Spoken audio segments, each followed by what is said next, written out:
Hey, c'est Welders. Aujourd'hui, on va parler couteau. C'est parti!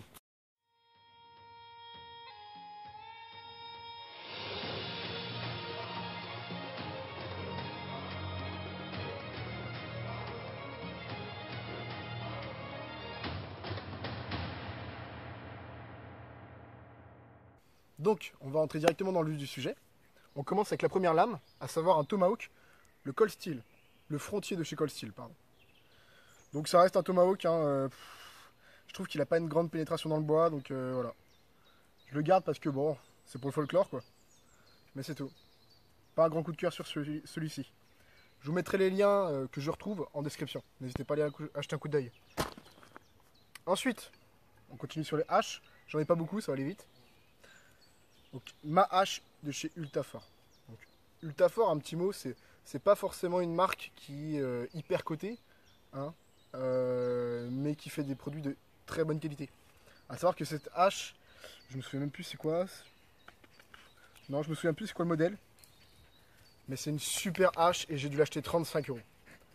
Franchement, elle est super top. Je regrette pas mon achat. Ensuite, une petite machette bas de gamme. Donc voilà, l'aiguisage j'ai même pas encore fait, mais j'ai jamais utilisé à vrai dire. Pas terrible. Je vous mettrai même pas le lien, elle a dû me coûter 10 balles. Ensuite, hop, on s'attarde pas sur les grosses lames. Hein. Ma machette cookerie de chez Schrade. Waouh, ben, que dire sur cette lame?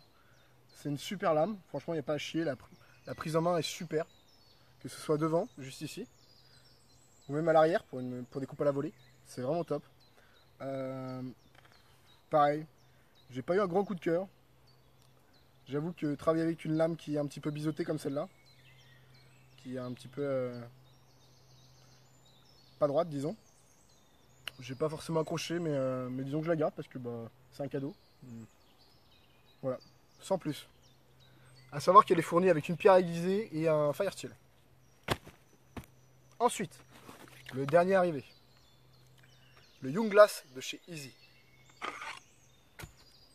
Donc lui, pareil, je vous ferai pas de... Je vais pas vous en dire plus parce que ça fait à peine une semaine que je l'ai. Mais je vous ferai un rétex vidéo plus tard. Mais voilà, ce que je peux vous en dire, c'est qu'il est vraiment pas mal. Il est vraiment pas mal. Bref, on va pas s'attarder. Je veux que ce soit une vidéo assez rapide. On m'a demandé de la faire, je la fais. Hop.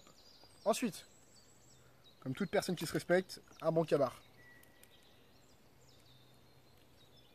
Voilà, très rapide, hein, génial, en fait c'est génial. J'ai jamais dû le réaiguiser, ça fait 2 ans que je l'ai. C'est un truc de ouf. Je l'ai jamais réaiguisé, il est solide comme pas deux. J'ai bâtonné des trucs de ouf avec que j'aurais jamais dû. Non, franchement il est super bien. Il est vraiment super top. Pour de base un couteau de combat, bah, il fait super l'affaire dans les bois, il n'y a pas de souci. Un bon cabar. Ensuite, un autre couteau que je viens de récemment d'avoir. Donc c'est un cadeau. Merci à toi Roger encore, hein. Franchement, c'est le Mora Garber. Version inox. Bah, je l'avais déjà essayé avant et je peux vous dire que c'est un super couteau, quoi.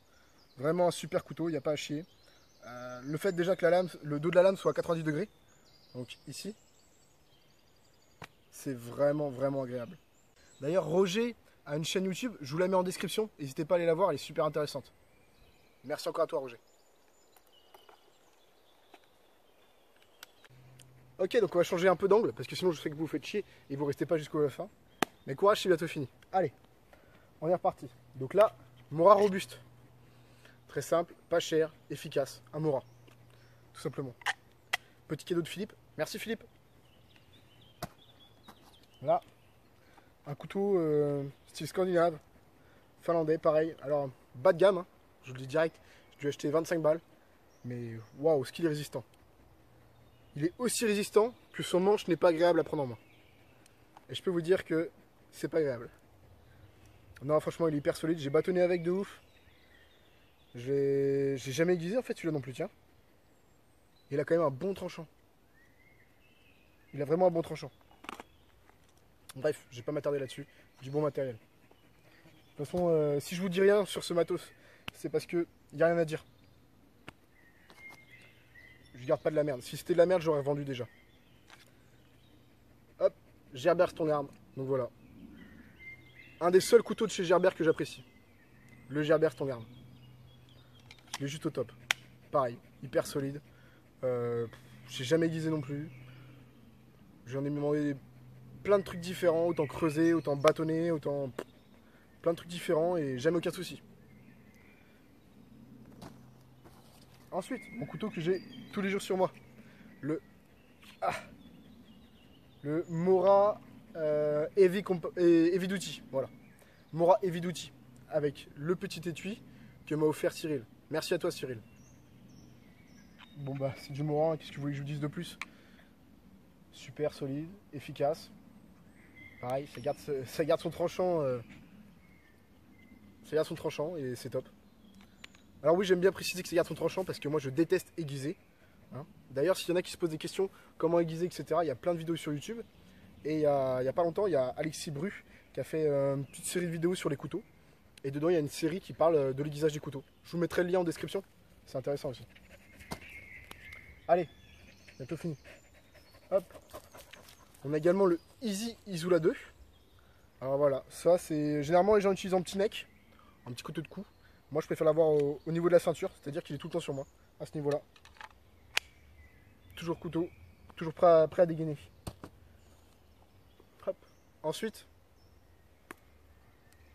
un petit couteau de chasse qui n'a jamais été utilisé, c'est mon père qui me l'a offert. Donc voilà, c'est vraiment un beau couteau et que je garde uniquement en collection.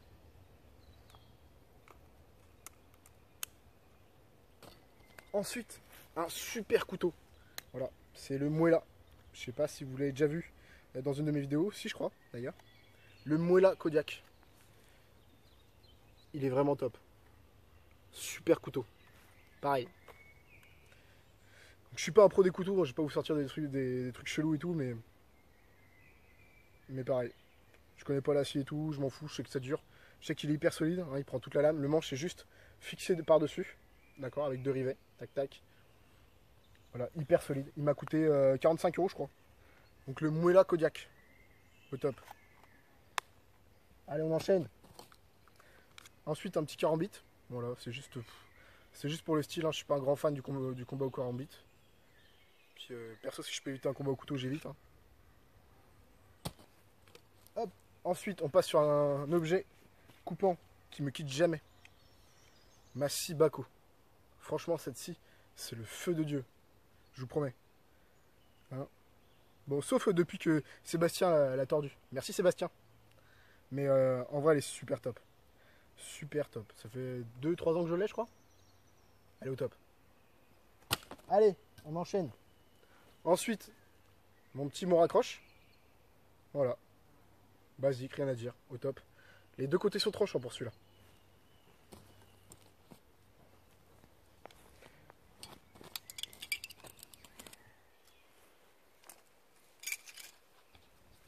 Ensuite, je vais vous présenter un des Spyderco. Un couteau Spyderco, voilà. Bah, rien à dire, hein, il fait tout ce que je lui demande. Hein, c'est-à-dire couper le saucisson, couper le pain, couper la corde, voilà. Des trucs basiques que je demande à un pliant, quoi. Rien de bien ouf. Merci Kali. Ensuite, un couteau français. Certains ne connaissent pas, peut-être. Un Douk Douk. Bah, super couteau français, franchement. En plus, on peut l'avoir sur nous, puisqu'il n'y a aucun verrouillage de lame. Alors, c'est juste un ressort, en fait. Donc on peut l'avoir sur nous tout le temps, il n'y a pas de souci. Voilà. Douk Douk, couteau français. Ensuite, un petit Rui. Voilà. Donc comme je vous l'ai dit, je suis vraiment pas un grand fan des couteaux pliants. Ça me saoule, ça me sert à rien. Et puis, donc j'en achète pas, voilà. C'est uniquement des cadeaux ou des trucs qu'on m'a offert. Enfin, des cadeaux ou des trucs que j'ai gagnés. C'est tout. Voilà. Celui-là, je l'avais pour le taf. Pas mal. Et par contre, il coupe vraiment au rasoir. Pour un truc chinois comme ça, au top. Next. Alors, un couteau pliant, pareil, qui a bien servi, lui, qui était appartenu à mon père avant. Et je connais rien sur lui. Je peux pas vous dire. Ma pince Gerber multifonction suspension. Tac. au top. Franchement, elle est au top. Pour ce que j'en fais, ça me suffit largement. 45 € je crois. Et là maintenant, pour clôturer la petite séance déballage, je vais vous montrer le couteau le plus imposant que j'ai. Le plus dangereux même. Attention. LBB couteau. Voilà, c'est le couteau qui allait avec la pince Gerber. C'est tout. Pour les personnes qui ont remarqué, il n'y avait pas mon Silaos de chez Avanona. Alors c'est normal, c'est parce que je l'ai prêté à Lalou, qui va bientôt aller en jungle guyanaise avec Philippe. Voilà, donc j'espère qu'elle va bien en prendre soin et qu'elle va bien s'amuser avec. Et bien sûr, il n'y avait pas non plus de...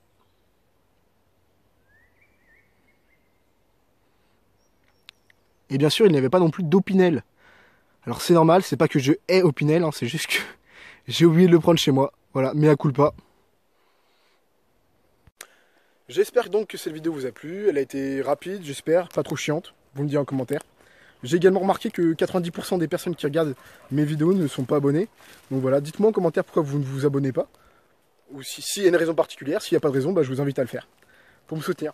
Merci beaucoup et à bientôt. Salut!